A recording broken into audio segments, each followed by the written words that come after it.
Welcome to an unprecedented look at our legal system. What you are about to witness is completely unfiltered and unedited. Prepare yourself for raw, authentic footage captured directly from the front lines of justice, where truth is the only objective. Good evening, sir. I need your license and registration. Here you go. Judge Blackwood, have you had anything to drink tonight? You know who I am. Let's not make this bigger than it needs to be. I still need you to step out for a sobriety I can make test. life very difficult for y'all. The dashboard camera started recording at exactly 11:42 p.m.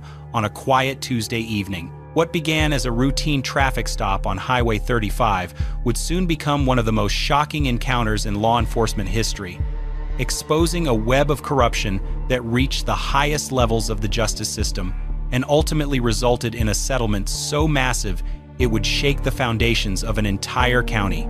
Officer Marcus Thompson had been patrolling the same stretch of highway for 7 years. He knew every curve, every speed trap, and every hiding spot where drivers thought they could get away with breaking the law. That night, he noticed a black luxury sedan weaving slightly between lanes, traveling just over the speed limit.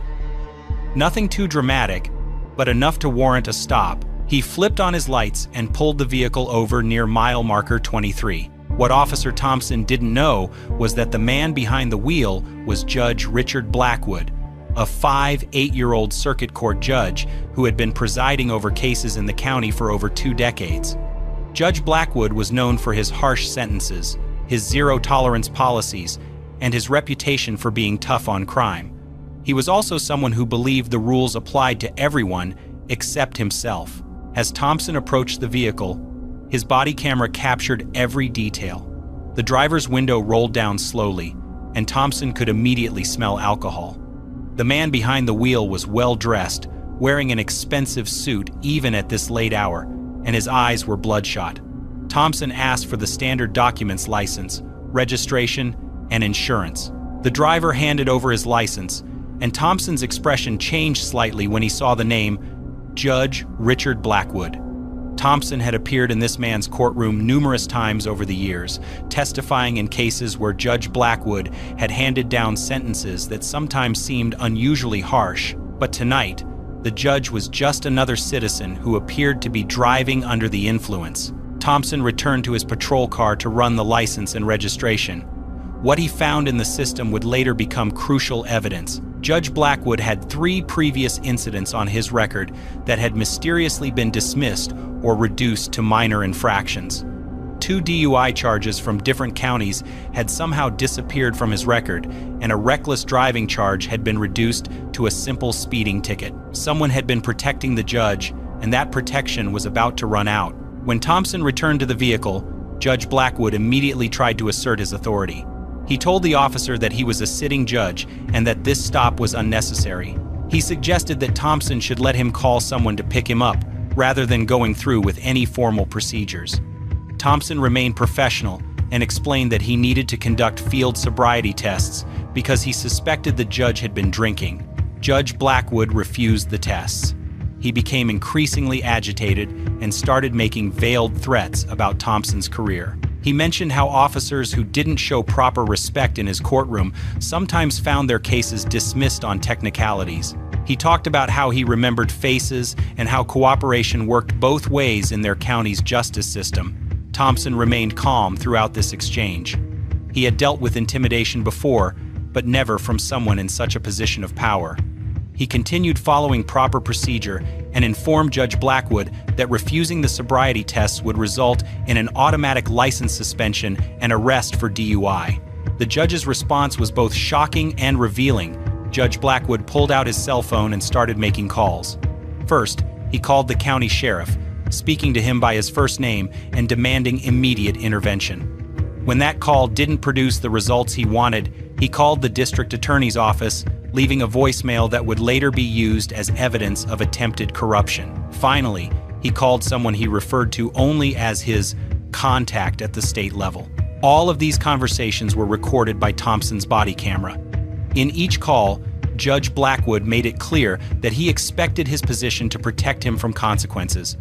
He talked about favors owed and future considerations. He mentioned specific cases where he had helped certain people avoid serious charges. Most damaging of all, he referenced a network of officials who had an understanding about protecting each other from exactly these kinds of situations.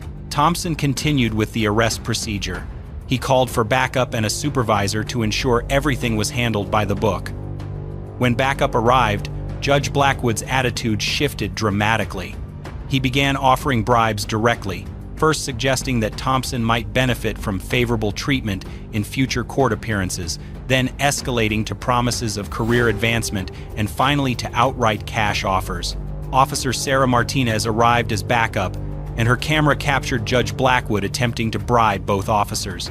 He pulled out an envelope from his briefcase that contained what appeared to be several $100s in cash.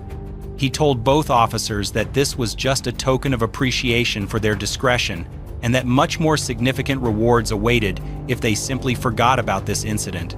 Both officers refused, and Thompson placed Judge Blackwood under arrest for DUI, attempted bribery of a police officer, and abuse of his official position. As they put him in handcuffs, the judge made his final mistake.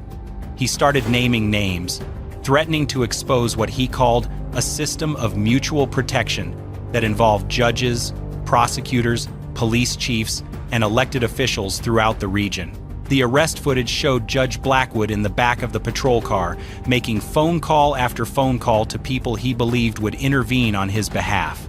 Each conversation revealed more details about corrupt practices, case fixing, and a network of officials who had been protecting each other for years. He was essentially confessing to a massive conspiracy while being recorded. At the station, Judge Blackwood's behavior became even more erratic. During processing, he continued attempting to bribe officers and jail staff. He offered to dismiss pending cases, reduce sentences for family members of officers, and provide favorable rulings in exchange for his release. Every offer was recorded, creating an extensive catalog of attempted corruption. The breathalyzer test showed Judge Blackwood's blood alcohol level at nearly twice the legal limit. Combined with his refusal to submit to field sobriety tests and his multiple attempts at bribery, the case against him was ironclad. But this was just the beginning of what would become a massive investigation into judicial corruption. Word of the arrest spread quickly through the courthouse. By morning, several attorneys came forward with stories about cases where Judge Blackwood had demanded unusual considerations in exchange for favorable rulings. Court clerks reported instances where the judge had altered records or made special accommodations for certain defendants. Prosecutors admitted to receiving pressure to modify charges based on the judge's relationships with various individuals. The State Attorney General's office took over the investigation within 48 hours. They discovered a pattern of behavior stretching back over a decade. Judge Blackwood had been selling justice, literally putting price tags on sentences and verdicts. Wealthy defendants received probation, while poor defendants with similar charges went to prison. Political allies saw their cases dismissed, while ordinary citizens faced the full weight of the law. The investigation expanded beyond Judge Blackwood himself. The phone calls he made during his arrest had provided a roadmap to a network of corrupt officials throughout the county. Federal investigators got involved when they realized the scope of the conspiracy crossed state lines and potentially violated federal racketeering statutes. What started as a simple traffic stop had uncovered the largest judicial corruption scandal in the state's history. And Officer Marcus Thompson, who had simply been doing his job that Tuesday night, was about to become the key witness in a case that would transform an entire justice system. But the real shock was still to come when the financial settlements began rolling in. The investigation team that descended on the county courthouse looked like something out of a federal crime drama. FBI agents, state investigators, internal affairs officers, and forensic accountants all working together to unravel what would become known as the Blackwood Conspiracy. They set up a command center in an unused courtroom, filling it with boxes of evidence, computer terminals, and whiteboards covered in names and connections. Officer Thompson found himself at the center of this massive investigation. His body camera footage from that night became the cornerstone of the entire case. Federal prosecutors told him it was the most comprehensive evidence of judicial corruption they had ever seen, captured in real time with perfect audio and video quality. Every bribe attempt, every threat, every phone call had been recorded in stunning detail. Within 2 weeks of Judge Blackwood's arrest, the first wave of additional arrests began. The sheriff who had received that late-night phone call was charged with conspiracy and obstruction of justice. Phone records showed he had immediately called 3 other officials after speaking with the judge, warning them about the situation and discussing how to contain it. The district attorney's office faced a complete upheaval when investigators discovered that Judge Blackwood's voicemail from that night wasn't the first time he had contacted them about fixing cases. Email records going back 5 years showed regular communication between the judge and senior prosecutors about specific defendants who needed special treatment.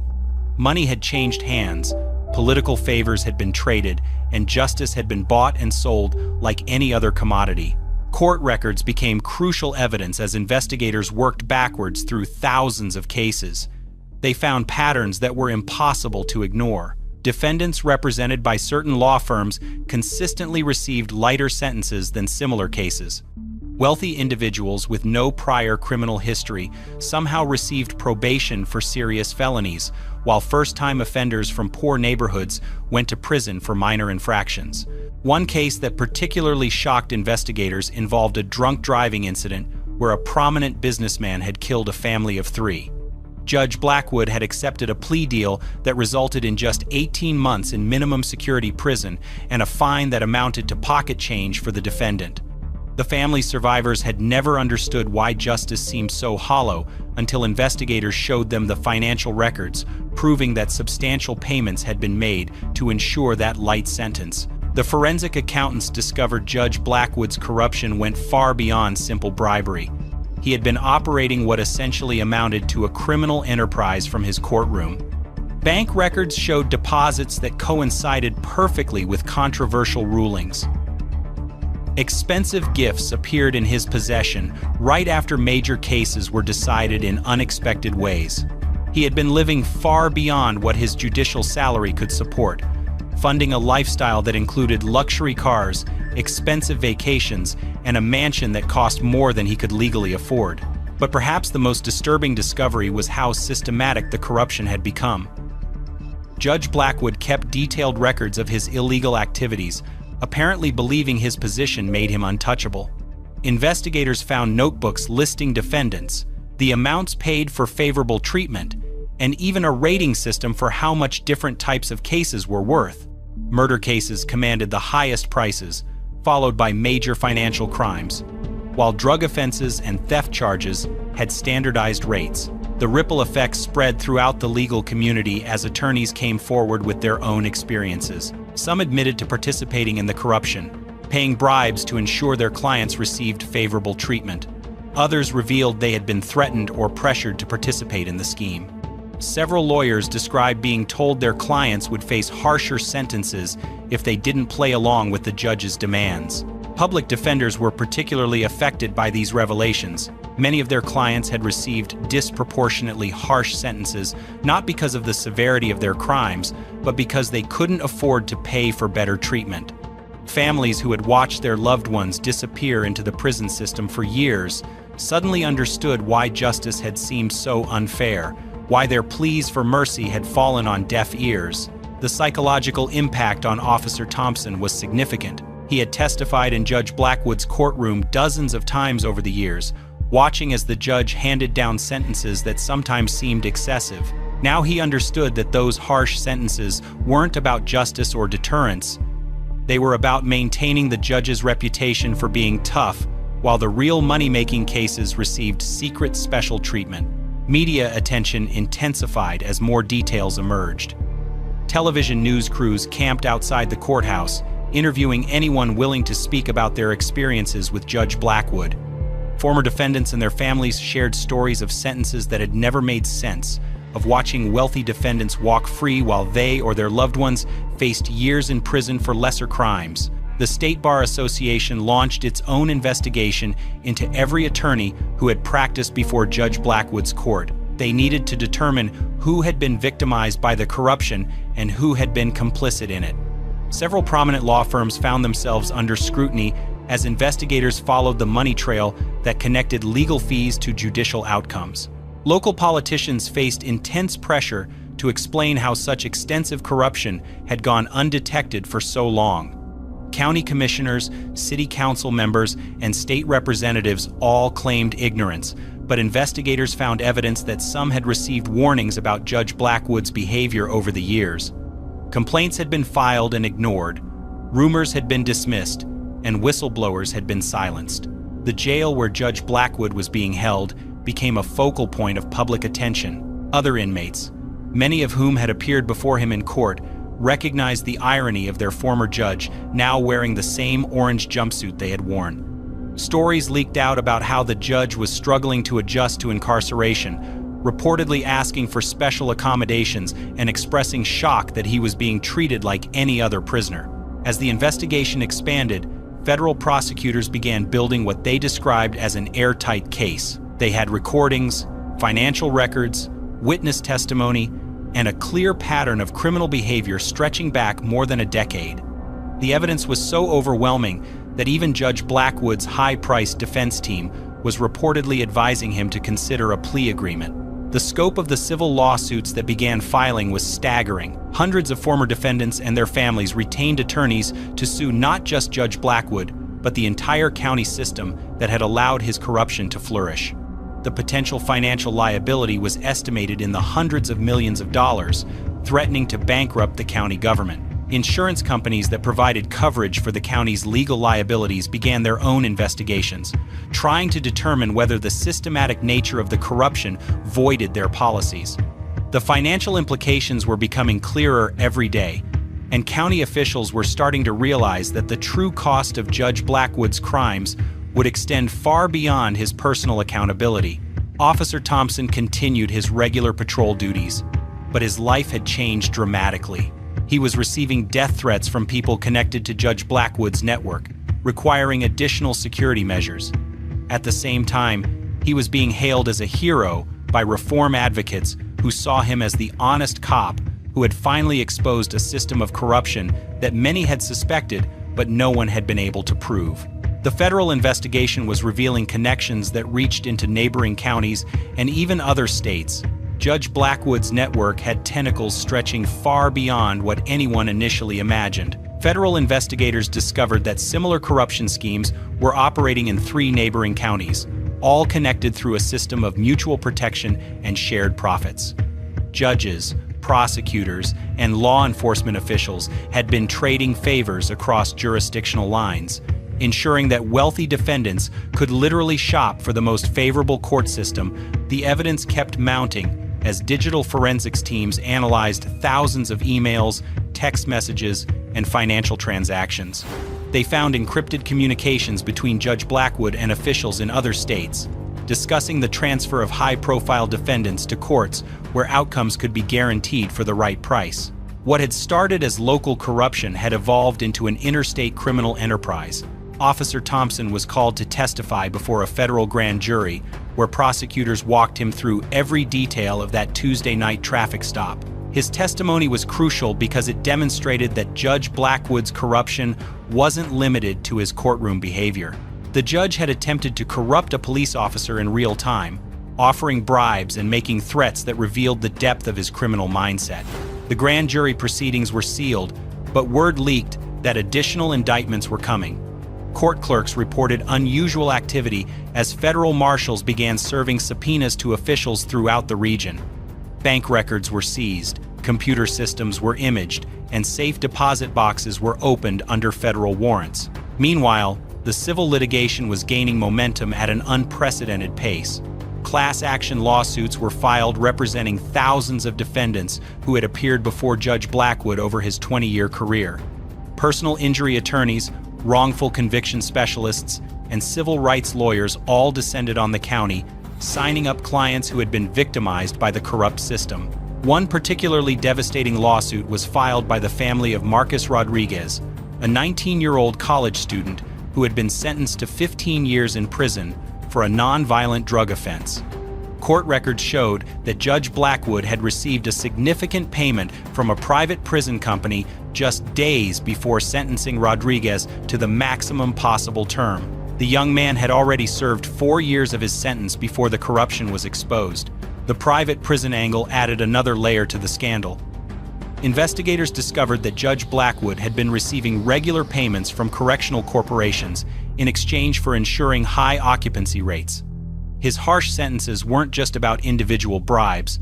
They were part of a larger scheme to keep private prisons profitable by guaranteeing a steady stream of inmates. Public defenders who had practiced before Judge Blackwood came forward with stories that painted a picture of systematic bias against defendants who couldn't afford private attorneys.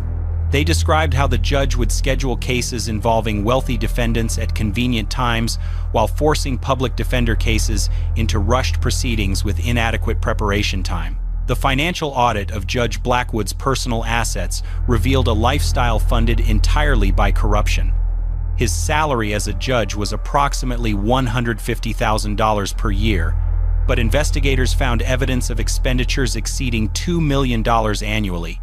Luxury cars, expensive jewelry, private jet travel, and real estate investments had all been funded by bribes and kickbacks. Forensic accountants traced money flows that resembled organized crime operations more than judicial misconduct. Judge Blackwood had been laundering bribery payments through a network of shell companies, consulting agreements, and real estate transactions. The sophistication of the money laundering operation suggested he had professional help from financial advisors who were now facing their own criminal charges. The psychological evaluation ordered by federal prosecutors revealed disturbing insights into Judge Blackwood's mindset.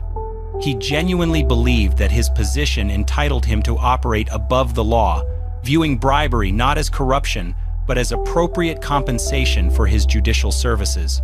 The evaluation suggested he had developed a sense of grandiosity that made him feel immune from consequences. Victims of Judge Blackwood's corruption began organizing support groups to deal with the trauma of learning that their sentences had been influenced by bribes rather than justice. Families who had struggled to understand why their loved ones received such harsh treatment finally had answers, but those answers brought their own form of pain and anger. The media coverage intensified as investigative journalists uncovered additional layers of the conspiracy. Television documentaries were being planned, book deals were signed, and Officer Thompson found himself fielding requests for interviews from news outlets across the country. He remained focused on his job, but the attention was overwhelming for someone who had simply been doing routine police work. County officials scrambled to distance themselves from the scandal, but the financial implications were becoming impossible to ignore. Bond rating agencies downgraded the county's credit rating, making it more expensive to borrow money for essential services. Property values in the area began declining as potential residents and businesses decided they didn't want to live somewhere with such widespread corruption. The state Supreme Court took the unprecedented step of reviewing every case decided by Judge Blackwood during his tenure. They appointed special masters to examine thousands of verdicts, sentences, and judicial decisions to determine which ones had been influenced by corruption. The review process was expected to take years and cost millions of dollars. Defense attorneys throughout the state began filing appeals for clients who had been sentenced by Judge Blackwood, arguing that the systematic corruption invalidated their convictions.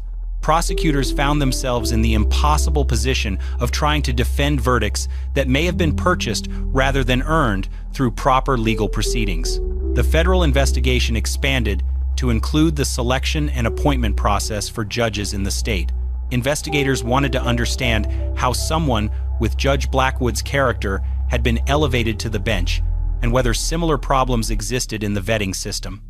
They discovered that political connections and financial contributions had played inappropriate roles in judicial appointments. Legislative hearings were scheduled to examine the oversight mechanisms that had failed to detect Judge Blackwood's corruption despite numerous warning signs over the years. State lawmakers faced pressure to implement new transparency requirements and accountability measures to prevent similar scandals in the future. Officer Thompson continued receiving protection from law enforcement agencies concerned about retaliation from Judge Blackwood's criminal associates. The threats against him were taken seriously because the investigation had revealed connections to organized crime figures who had benefited from the judge's corrupt rulings. The first settlement negotiations began as county officials realized they faced financial exposure that could bankrupt their government.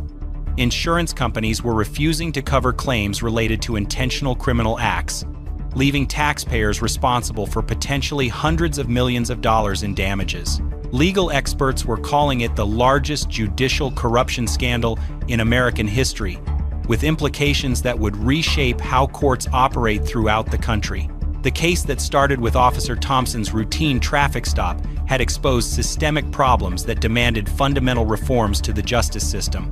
As federal prosecutors prepared for trial, they had assembled what they described as an insurmountable mountain of evidence against Judge Blackwood and his co-conspirators. The recordings from that Tuesday night traffic stop remain the centerpiece of their case, providing a real-time window into how corruption operated at the highest levels of government. The settlement discussions were about to begin in earnest, and the numbers being discussed were staggering enough to shock even experienced attorneys. The preliminary settlement discussions began behind closed doors in the federal courthouse, with mediators attempting to quantify decades of systematic injustice. County attorneys faced an impossible task, trying to calculate damages for hundreds of wrongfully harsh sentences, careers destroyed by corrupt rulings, and families torn apart by a system that sold justice to the highest bidder. The first major breakthrough came when Judge Blackwood's defense team approached federal prosecutors about a cooperation agreement. Facing multiple life sentences under federal racketeering statutes, the disgraced judge finally realized his position couldn't protect him from the consequences of his actions. His attorneys indicated he was willing to provide information about the broader corruption network in exchange for reduced charges. Federal prosecutors were initially skeptical. Judge Blackwood had lied consistently throughout the investigation, attempting to minimize his role and blame others for the systematic corruption. However, the information he offered proved too valuable to ignore. He provided details about corruption schemes in 4 other states, naming judges, prosecutors, and political officials who had participated in similar pay for justice operations. The cooperation agreement required Judge Blackwood to submit to extensive debriefing sessions, surrender all hidden assets, and testify against his former co-conspirators. In exchange, prosecutors agreed to recommend a 25-year federal prison sentence instead of the life terms he originally faced. The agreement also required him to forfeit every asset purchased with corruption proceeds, including his mansion, luxury vehicles, and investment accounts. Meanwhile, the civil settlement negotiations were reaching astronomical figures. County officials received preliminary damage estimates exceeding $400 million, representing compensation for every person who had been victimized by Judge Blackwood's corrupt practices over his 2-decade career. The county's entire annual budget was only $60 million, making it impossible to pay such settlements without federal assistance or bankruptcy protection. Insurance companies that had provided liability coverage for the county government filed their own lawsuits, arguing that systematic criminal activity voided their policies. They claimed the county had failed to properly supervise Judge Blackwood despite receiving multiple complaints about his behavior over the years. The insurance litigation added another layer of complexity to an already overwhelming legal situation. Officer Thompson found himself at the center of settlement discussions as attorneys tried to determine appropriate compensation for the man whose integrity had exposed the entire scandal. Legal experts argued he deserved substantial financial recognition for refusing bribes and maintaining his professional standards, despite pressure from powerful corrupt officials. County officials worried that acknowledging Thompson's heroism might imply they should have known about the corruption earlier. The first individual settlements were announced for victims who had suffered the most egregious treatment under Judge Blackwood's corrupt regime. Marcus Rodriguez, the college student sentenced to 15 years for a non-violent drug offense, received a settlement of $12 million plus immediate release from prison.